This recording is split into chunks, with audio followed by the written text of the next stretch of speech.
Welcome to the Real News Network. I'm Paul Jay. On Tuesday, the New York Times reported that a memo written by James Comey states that President Trump asked Comey to drop the investigation into General Flynn. Now, this was all about Flynn's contacts with the Russians. He attended an RT, the Russian television network, dinner in Moscow. He apparently held some discussions there. He was paid for attending that dinner. He also did some lobbying on behalf of Turkey and was paid for that. And the investigation also has to do with whether Flynn has something to do with the alleged interference of the Russians in the American elections. And this is a big breach of etiquette for a president, or more than etiquette, I suppose, protocol, even the law, to tell an FBI director not to investigate something. I guess that's illegal. Trump, of course, and the White House denies this. But underlying all of this and all the furor is a fundamental assumption. It's a term that's used constantly in the media and by the various political pundits on the media, which is Russia is our adversary. You have to basically assume that the adversary, Russia, has an antagonistic relationship with the United States. And then underneath all of that, then you have Flynn and Comey investigation and so on. Because if Russia isn't the great adversary, then it's unlikely to be such a to-do about all of this. Now joining us to talk about the Comey affair, the Trump affair, and just what is the issues in terms of the U.S.-Russia relationship is Robert English. Robert is a professor of international relations at the University of Southern California. He specializes in Russian and post-Soviet politics, U.S.-Russian relations, and national security policy. He formerly worked for the U.S. Department of Defense and the Committee for National Security and has published widely in both academic and policy journals. Thanks very much for joining us, Robert. Happy to be here. All right, so every day another storm, another drama. So first of all, what do you make of maybe the most interesting thing in all of this Comey thing today? Isn't Trump asking him to stop the investigation? That's not a great shocker. The more interesting thing is somebody at the FBI who has access to the Comey memo reads it to a journalist at the New York Times. There's a lot of people out to get Trump here. Yeah, you're pointing to this larger problem, which is this chaos, this infighting, and not just in a sort of careerist bureaucratic way, but a kind of serious pitched battle between different factions. In this case, between those in the Trump administration who seem to want a fresh start with Russia to try to begin cooperation on things like Syria, terrorism, and so forth, and those dead set against it, who are now using leaks and so forth to, in part, to fight their battles. And so the bureaucratic, the nasty, the backstabbing, the leaking is one area of issues. But you're pointing to this larger fundamental. Can we get along with Russia? Is it worth trying to reset relations? And even if he's not the best executor so far, and he's not, is Trump's basic idea of we can get along with Russia, let's give it a try, a good one? And I happen to think it is. It's just being carried out awfully clumsily. Yeah, I think one needs to separate the intent of Trump for wanting better relations with Russia, which one can analyze, and the policy itself. The policy of having a détente, although why there even needs to be a détente is kind of a question mark. But why is so much of the American foreign policy establishment, the political class, the military leadership, the vast majority of that whole stratum wants to maintain a very antagonistic position towards Russia, and why? You know, 4 or 5 reasons that all come together pushing in this Russophobic direction. We've always had sort of unreconstructed Cold Warriors, people who never were easy with the new Russia, right? Zbigniew Brzezinski and people of that ilk who wanted to just push Russia in a corner, take advantage of its weakness, never give it a chance. Then you have people in the military-industrial complex, for lack of a better term, whose vested interests lie in a continued rivalry and continued arms racing and continued threat inflation.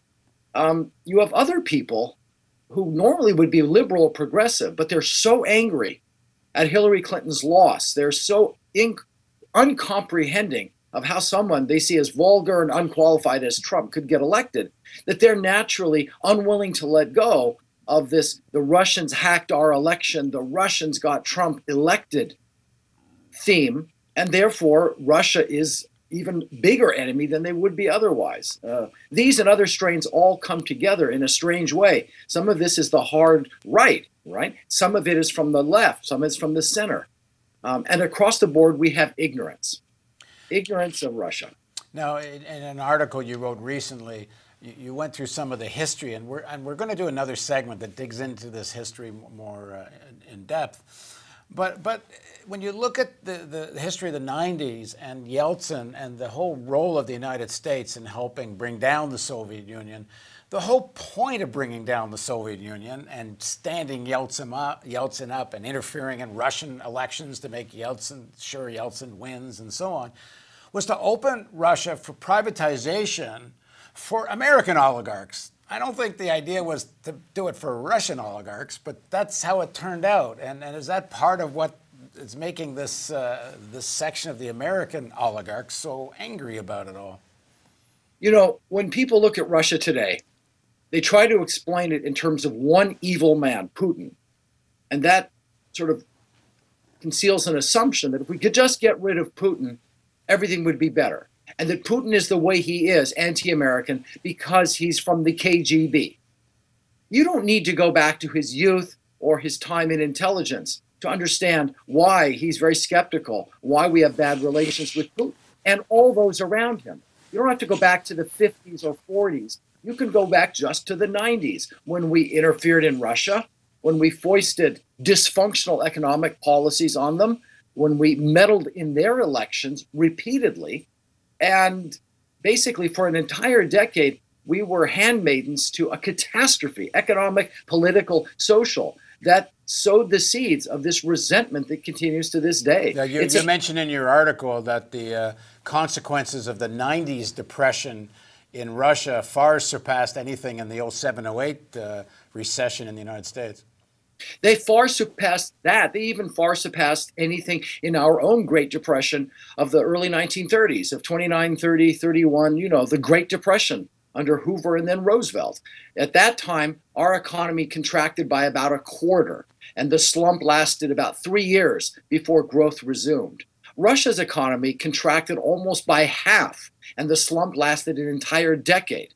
And it resulted not just in widespread poverty, but millions of excess deaths, of suicides, of people dying of despair, of heart disease, of treatable illnesses caused by the strains, there's this deep, unbelievable misery of that decade.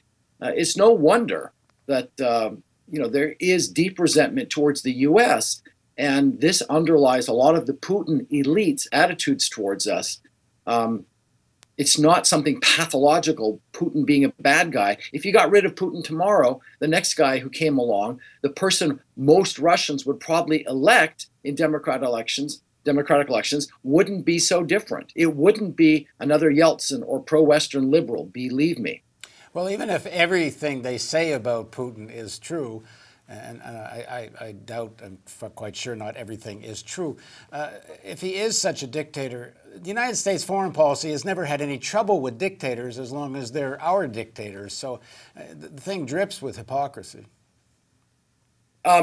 Hypocrisy and double standards all around are what Russians see. Okay, I mean, where do you begin? Look at the recent the referendum in Crimea to secede from Ukraine, and of course then Russia annexed it into Russian territory. And we find that outrageous, a violation of international law. And the Russians say, yeah, and what did you engineer in Kosovo? You yanked Kosovo out of Serbia. You caused Kosovo to secede from Serbia with no referendum, no international law. How is that different, right? When it's your client state, it's okay, but when it's ours, it's not. And of course, the list is a long one. We could spend all afternoon going through them. So the first thing we need to do is stop the sanctimony and deal with Russia as an equal great power. But, you know, can I say one more thing about the 90s that connect it with what's going on today? In 1991, we had George Herbert Walker Bush in the White House. It was still the Soviet Union. Gorbachev was still in power for the rest of the year. And a warning came from our ambassador in Moscow, Jack Matlock, which was passed on to the White House. He had inside information from sources, from confidential sources, that a coup attempt was being planned. And by the way, of course, it happened in August of that year. That information came from our ambassador Matlock, from his sources in Moscow, to the White House. George Bush had been instructed that this was highly sensitive. Do not reveal the source of the information. Keep it confidential. Bush fouled up. And within hours, he got on the phone to Moscow, a line that was open, monitored by the KGB, trying to reach Gorbachev. And he revealed the information, and he revealed the source, which went straight to the KGB. This was an unbelievable breach of confidentiality, dangerous, potentially deadly results. And the greatest irony is that George Herbert Walker Bush had been director of the CIA before. Now, why am I telling this story? Obviously, my first point is presidents have fouled up and have declassified unwittingly or sometimes for political purposes highly sensitive information all the time. I'm not excusing what Trump did. It looks like he was very sloppy. But the first thing to note is it's not unusual. This happens a lot. The second thing, and let's talk about this, is sharing information, intelligence with the Russians. Guys, we've been doing this for nearly 20 years. After 9/11, the Russians offered us valuable intelligence on the Taliban, on Afghanistan, to help us fight back against bin Laden. And we've been exchanging intelligence on terrorists ever since. A lot of people wish we'd exchanged more information. We might have prevented the Boston bombing. Right. So this hysteria about sharing intelligence with our adversary, no, we are cooperating with Russia because we have a common enemy. Now, I said in the beginning that I thought we should separate Trump's intent from a policy which seems more rational, not to treat Russia as such an adversary and try to work both in Syria and other places, negotiate and work things out. But when you do look at the side of intent, I don't think you can negate or forget about the kind of historic ties that Trump has with Russian oligarchs. Some people suggest Russian mafia. Tillerson's energy play, they would love sanctions lifted on Russia, and I'm not suggesting they shouldn't be lifted, but the motive here is they want to do a massive play in the energy sector. So it's not, I don't think we should forget about what drives Trump and his circle around him, which is they have a very big fossil fuel agenda and a money-making agenda. On the other hand, that doesn't mean the policy towards Russia isn't rational. I mean, I don't know if you agree or not with that. You know, yeah, you're right. Those are important points. And whether you agree or not with people ranging from Rod and Wyden to Lindsey Graham, they're all saying follow the money. And in this case, I think they're right. All these probes and all these suspicions that the Trump team colluded with Russian intelligence to throw the election, right? That they were cooperating, even coordinating with the Russians on the hacking and then the release. I don't believe it. It could be true. You know, I don't have access to the evidence, but to me, it seems much more likely that what will turn up instead are financial crimes or malfeasance, people taking speakers' fees, people consulting with oligarchs, people aiding, helping with the elections with shady people and depositing the money in the Cayman Islands or in Cypriot banks, not declaring income. I think that's what we're likely to find. I think that's probably what Flynn is guilty of. But the more serious charge of collusion with an adversary, even of treason to undermine our election, I doubt it very much. You're right to look at the energy business, money, and sort of big business oligarchic efforts to just get rich together. Yeah, because this is so much tied up with partisan politics. The Democratic Party leadership, Schumer types, they just want to wound Trump any way they can. And this is a good way to cut some knives there, to get their knives out. But the real story is the financial shenanigans, and maybe Flynn was on to that. Not Flynn, Comey. Maybe Comey was on to that, and maybe that's where this thing will lead. I mean, that's where Trump needs to fear, not the Flynn stuff. I think you're probably right. And again, I can only infer what might be going on, what evidence there might be based on the subpoenas that are going out. But what we've heard says, yeah, financial records, all these documents, evidence of, I mean, let's go back to this issue that was the scandal of the week about 5 scandals ago, which means 5 days ago. And that was that the reason that Flynn was fired, you'll recall that after the election, but before the inauguration, he met with the Russian ambassador and they discussed all kinds of policy issues, including the possibility of moving towards removing the sanctions. When he got back to the White House, apparently he told Pence that they talked about other things, but he didn't admit that the sanctions subject had come up. Therefore, he lied. Therefore, he was fired. And Sally Yates, right, from the Attorney General's office, has made an important point that she briefed the White House on this. She warned that Flynn had been compromised because the Russians had something on him now. Okay, technically they did, but come on, guys, hold on a second.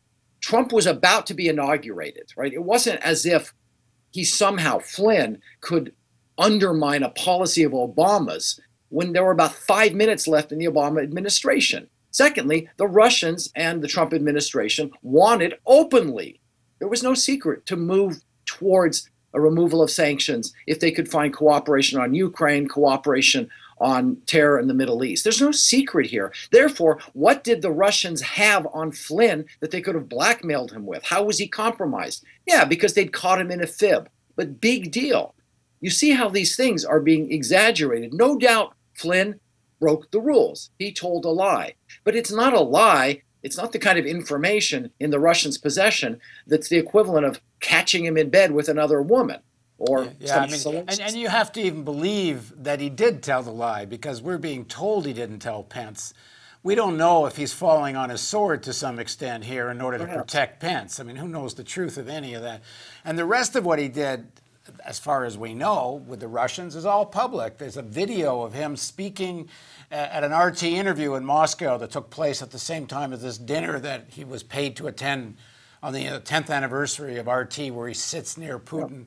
There's nothing secret about any of this. This stuff's been out on YouTube for like ages. So what you have here, when you add them up, is a sequence of events or small misdeeds, telling a fib about this here, Trump leaking classified information there. None of them are of the magnitude that they're being portrayed with in the media. But when you string them together, it sounds like a hysterical series.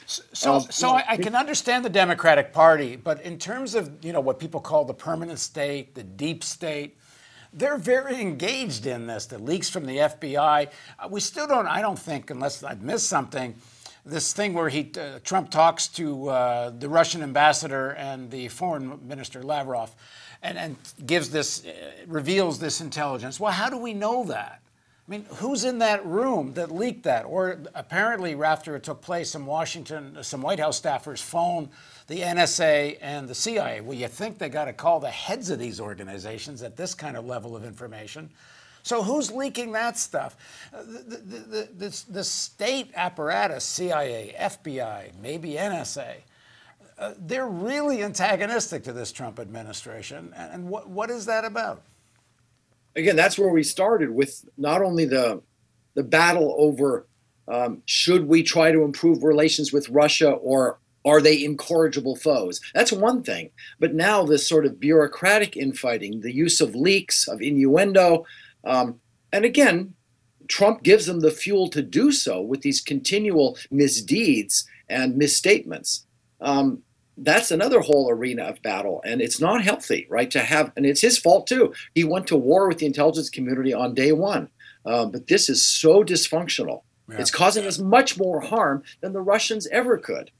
And well, we're gonna keep this conversation going in future segments. I do want to add, anyone who watches The Real News knows this already. I mean, I think the Trump-Pence administration is going to prove to be more dangerous than the Bush-Cheney. I think it's extremely dangerous what they have in mind in terms of foreign policy.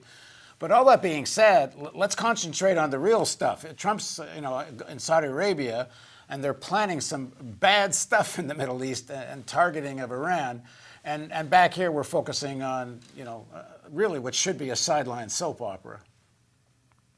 Yeah, the series, the daily scandals that we're talking about, the Comey letter today, the leak to the Russians yesterday, on and on, are kind of distracting us from the bigger picture. Not only the question of, what are our common interests, if any, with Russia, and can we seriously work towards them, but also what are we going to do in the Middle East, and what are we doing in East Asia? These pivotal foreign policy, strategic issues aren't getting much attention because of the daily soap opera. You're absolutely right. Let me just add at the end here, I know we're running out of time.